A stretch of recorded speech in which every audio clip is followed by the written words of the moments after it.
අද ලස්සන වැඩක් කරන්න අපි ප්ලෑන් කරන් හිටියා. හැබැයි ඉතින් ශලනී ප්‍රශ්න කියන්නේ නිකන් රේල් පීල් එක දෙකක් වගේ ශලනීත් එක ප්‍රශ්න පස්සෙන් එනවා.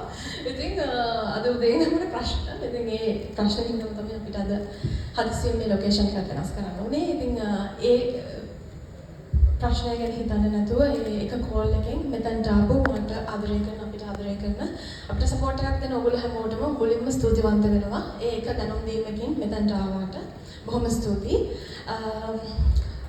ස්තුති කතාව මුලින්ම පටන් ගන්නම්. මම මේ කතාව මේ අධ්‍යක්ෂක භූමිකාවට එන්නේ මොන හේතුව නිසාද කියලා.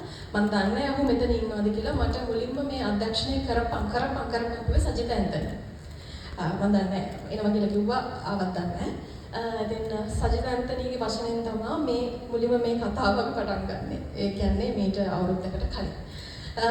ඊට පස්සේ කතා වස්තුවක් හොයද්දී මට අසින්සලාකටම කතා කරලා මට මේ වගේ ලස්සන වැඩක් කරන්න ඕනි, ආදරය කරන වැඩක් කරන්න ඕනි කිව්වම අය මට කතා සාරාංශයක් දුන්නා. ඒකට මම ප්‍රේමී කියලා නමක් දැම්මා. සහ ලස්සන කතාවක් අපි ලිව්වා. ඊළඟට මම මේ වැඩේ කරද්දී මට මුලින්ම මගේ ළඟම ඉන්නව දකුණු අතයි වම් අතයි ශානුයි මෙවනුයි. මේ දෙන්නට තමයි මුලින්ම කිව්වේ මම මෙහෙම වැඩක් කරන්න යනවා මට මේක කරන්න පුළුවන්ද?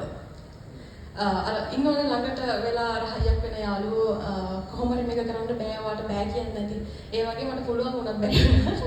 මට මේක කරන්න කියලා මොටිවේට් කරපු ඊළඟ දෙන්නා තමයි ශානුයි මෙවනුයි. මේ මොහොත දක්වා මේ දෙන්නා මේ වැඩේ මේ කිසිම ප්‍රශ්නයක් ප්‍රොඩක්ෂන් එකේ ප්‍රශ්නයක්වත් අද දවසේ ප්‍රශ්නයක්වත් කිසිම දෙයක් මගේ ඔළුවට ගේන්නේ නැතුව මට ලොකු සපෝට් එකක් දුන්නා. ඒ දෙන්නට මම ගොඩක් ස්තුතිවන්ත වෙනවා.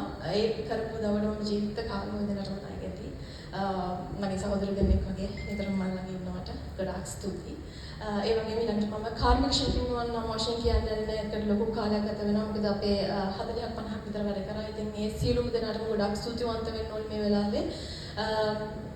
ලොකු මහන්සියක් දරලා රැය ගණන් නිදි බරලා අපිත් එක්ක ප්‍රේමී ලස්සන කරන්න එකතු වුණාට ඒ වගේම ඉස්සෙල්ලා වගේම මගේ ආදරණීය රංගන ශිල්පිනිය සියලු දෙනාටම ගොඩාක් ස්තුතියි. අපිට ප්‍රොඩක්ෂන් එකේ ලොකු ප්‍රශ්න ගොඩක් ඇති වුණා ශාන්‍ය ප්‍රශ්න වගේ. ඉතින් ඒ ප්‍රශ්නත් අපි විසඳගෙන අද වෙද්දි ලස්සන ගමනක් ඇවිල්ලා තියෙනවා. ඉතින් මේ ගමන තව තවත් ඉදිරියේදී ලස්සන වෙයි. අපිට ඔයගොල්ලෝ ඔක්කොගේ සපෝට් එක හම්බෙයි අද වගේම. ඉතින් සියලු දෙනාටම ගොඩාක් ස්තුතියි මෙතනට ආවට. ඉතින් මගේ අම්මටයි තාත්තටයි මගේ අයියටයි මගේ නංගිටයි ඒ දෙන්න ඒ කටටත් ස්තුතිවන්ත වෙන්න ඕනේ. මම මේ වෙලාවේ මට හැම වෙලේම හයියක් වෙනවා මට. ඔය දෙන්නටත් ගොඩාක් ස්තුතියි හැම වෙලේම මට සපෝට් කරනවට. ඒ වගේම ක්‍රිෂාන් මහේෂා ක්‍රිෂාන් තමයි මගේ චිත්‍රපටයේ සංගීත අධ්‍යක්ෂණය කරන්නේ. ඔහුගේ කුළුතුල් සංගීත අධ්‍යක්ෂණයේ චිත්‍රපටයක.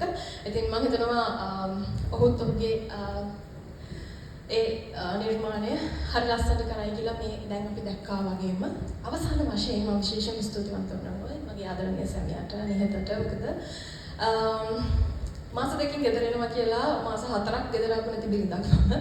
ඒ කියන්නේ මාව මේච්චර දරාගෙන ඉන්නවට ඔබට මම ස්තුතිවන්ත වෙන්න ඕනේ. මොකද විවාහයක් එක්ක කෙනෙක්ගේ ඩ්‍රීම්ස් කියන දේවල් නැති කරන්නේ නැතුව මට පුදුම විදිහේ මානසික නිදහසක් දීලා මට ලොකු සපෝට් එකක් දෙනවට එයාට මම ගොඩක් ස්තුතිවන්ත වෙනවා මේ වෙලාවේ. ඉතින් ඔයගලන්ට ගොඩක් ස්තුතියි. ඉතින් අද දවසේ ඉවරයි මෙතනින්. අද දැන් තමයි දවස පටන් ගන්න. ඔයගලන්ට අද අපිත් එක්ක කතා කරලා මෙතනින් හරි එන්ජොයි කරන්න පුළුවන්. ඉතින් ප්‍රේමී වෙනුවෙන් ආදරය දෙන්න ආපු ඔයගොල්ලෝ හැම දෙනාටම ගොඩාක් ස්තුතියි. ප්‍රේමී